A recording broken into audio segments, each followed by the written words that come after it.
फौज जिंदाबाद मूवमेंट के मरकजी चेयरमैन खलील अहमद जाफरी ने DGISPR लेफ्टिनेंट जनरल अहमद शरीफ चौधरी के बयान की मुकम्मल तायद की है। खलील अहमद जाफरी ने कहा है कि तफसीलात के मुताबिक DGISPR लेफ्टिनेंट जनरल अहमद शरीफ चौधरी ने BBC को इंटरव्यू में बानी PTI से मुज़ाकरात या पस पर्दा राब्तों की तरदीद कर दी।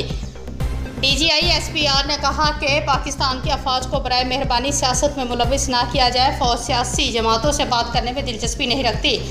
हम हमेशा इस मामले पर बलकल वाज़े रहे हैं। ये सियासतदानों का काम है कि वो आपस में बात करें। खलील अहमद जाफरी ने कहा कि लेफ्टिनेंट जनरल अहमद शरीफ चौधरी का कहना था कि हम पाकिस्तान की रियासत से बात करते हैं जो कि आइन के तहत सियासी जमातों से मिलकर बनी है। जो भी हुकूमत होती है वही इस वक्त की रियासत होती है और अफवाज पाकिस्तान इस रियासत के तहत काम करती है। उन्होंने कहा कि सियासी अदम इस्तेकाम से मुतल्लिक सवाल सियासी कुव्वतों से ही पूछना चाहिए। दरख्वास्त करते हैं कि अपनी सियासत अपने तक रखें और अफवाज को इससे दूर रखें। खलील अहमद जाफरी ने कहा कि तर्जुमान पाक फ़ौज का कहना था कि अपने सियासी मकासद के लिए फ़ौज के खिलाफ अफवाहें और मफरूज़े फैलाए जाते हैं। यहाँ तक कि एक अफवाह यह भी थी कि फ़ौज अपना काम नहीं करती और सियासत में मुलविस है।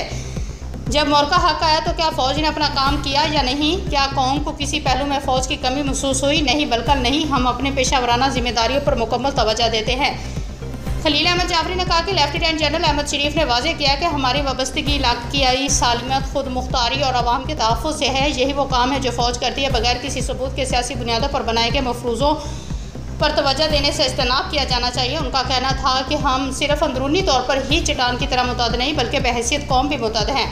पाक फ़ौज मुतअद्दिद मौक़ों पर सियासी हुकूमत चाहे वो वफाकी हो या सूबाई के अहकामात पर अमल करती है। खलील अहमद जाफरी ने कहा कि DGISPR ने बताया कि इस वक्त किसी को हमसे कोई मसला नहीं था। इस मुल्क में जब पोलियो टीमें वैक्सीन के लिए निकलती हैं तो फ़ौज साथ होती है। जब वापडा बिजली के मीटर चेक करना चाहता है तो फ़ौज को साथ ले जाने की दरख्वास्त की जाती है। वापडा जब जाता है तो मुकामी लोग मसला खड़ा करते हैं। इस मुल्क में अपनी सर्विस के दौरान मैंने नहरें भी साफ़ की हैं। उन्होंने मज़ीद कहा कि हम आवाम की फ़ौज है और जब भी हुकूमत वक्त कहती है आवाम के लिए आती है। इसी तरह के दर्जनों मसाले मौजूद हैं। मुख्तलिफ सियासी जमातों की हुकूमतें रही हैं। किसी भी सियासी जमात या सियासी कुव्वत की हुकूमत हो या आवाम के तहफ़्फ़ुज़ और भलाई के लिए आते हैं। तर्जुमान के मुताबिक KP और बलोचिस्तान के इलाकों में सूबाई हुकूमत के अहकामात से फ़ौज मौजूद है। फ़ौज कहाँ तैनात करनी है ये फ़ैसले सियासी कुव्वतें करती